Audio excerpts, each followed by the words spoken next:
Hi Sunshine Sparkle Faces, it's me, Mother Sparkles. So this morning I was woken up by a few text messages from a friend saying, this is why I worry about you every time you travel, and they included a news link for me and I clicked it. It was about Kim Kardashian being robbed at gunpoint and I automatically freaked out. I was like, oh my gosh, she's in Paris. I don't know if ISIS was involved, but I was like reading it half asleep and I was like freaking out.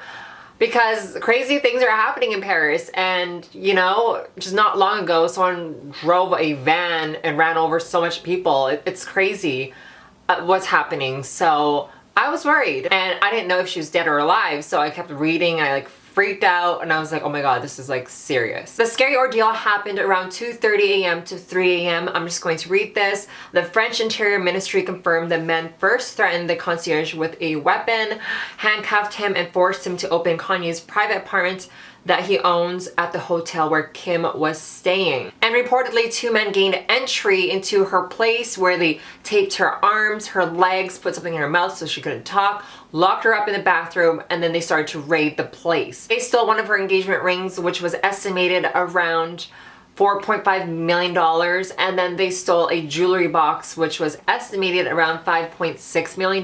They also stole two of her personal cell phones, a couple purses, and I don't know what else, but it was like a huge heist, okay? People are asking, why did she bring so much stuff with her? Why did she have $11 million worth of jewelry with her? Like, people, it's Paris Fashion Week. This is the time where you wanna bring out your most expensive jewelry pieces and your most coveted limited edition handbags, shoes, etc. Kim begged for her life. She thought she was going to die. And now, for those who think this is funny and was like, I'm glad that happened to her, who are you? Like, do you not have a single soul in your body? Like, that's horrible. You know, just life and death, like, it's not funny no matter how much you hate a person for unknown reasons. Like, it's not cool. She begged for her life. She said she had babies at home, and you know, it's terrifying to think of that. Like, put yourself in her shoes. Like, I would be so mortified.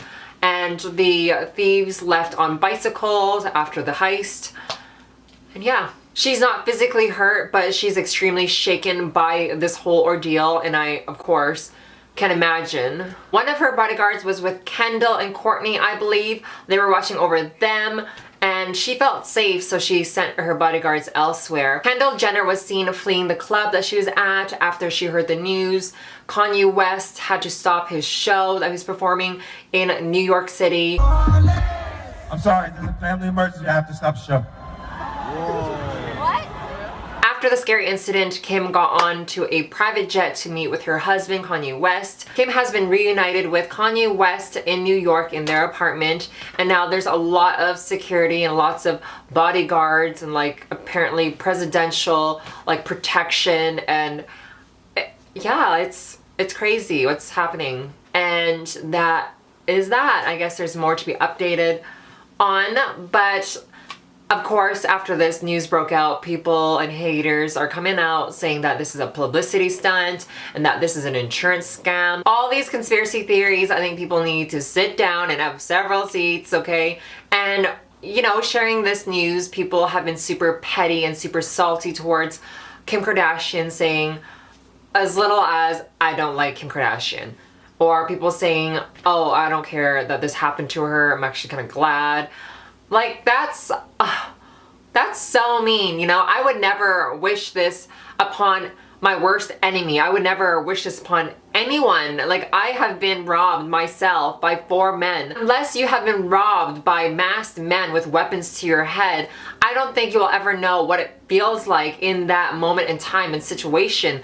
That has happened to me before. If you want to know more about that story, I'll leave the link in the description box. I told the story and it's really scary. It's very traumatizing till this day. I still can't sleep at nighttime. I'm usually up very late in the wee hours of the night because I'm so terrified of falling asleep of people intruding my home and stealing my stuff. It's truly terrifying, and it sucks that people are being so shady and petty towards this. Like, I don't care who you are. You know, Kim Kardashian is a mother. She is a daughter. She is a wife. She is a human being. All right? And can I relate to this story? Sure, not to that extent of, you know, $11 million. I don't have that kind of money, but you know what I mean? It's really sad. And I think people should just back off a little bit. When I shared my story about the time I got robbed, people automatically said I was lying, that I was just making up this story, but I'm not. So I kind of relate to this story some sort of way. And people are saying it's a scam, it's a publicity stunt or whatever, and you know, I look at my story and I still read the comments and people are still calling me a liar. And it's hurtful because this truly did happen to me. And I can't believe people are out there saying these things. It's just, you know, it's hurtful. It truly makes me sick to my stomach to read all these hateful, mean comments about Kim Kardashian and what she's going through. It's truly sickening. And it just shows people's true colors and what kind of person they are. Like I've said, this is nothing to be taken lightly of. This is very serious. This is a real thing that's happening. And for those out there who have nothing else to say except I hate the Kardashians, like, sit down, please. These people are just jealous and envious that the Kardashians have millions and millions and millions and hundreds of millions of dollars in their bank account. Like, it's crazy, and I feel like people are just envious of that. Like, they're smart women who know how to run businesses and how to flip a damn coin or two. You know what I mean? Like, everyone wishes they can do that, but they don't, and that's why they're sitting behind a computer screen being all hateful. By the end of the day, Kim Kardashian has my support. I hope nothing but the best for her family at this time and moment. It is definitely a scary experience to go through, and like I said, I would never wish this upon anyone. It is truly terrifying, and it has affected my life in a great way. But that is all. I just wanted to share that with you guys. Let me know what you think about this whole story, and please, no hate. Like, don't even go there. But that is all. Thanks for watching. I'll see you guys later. Bye. Mwah.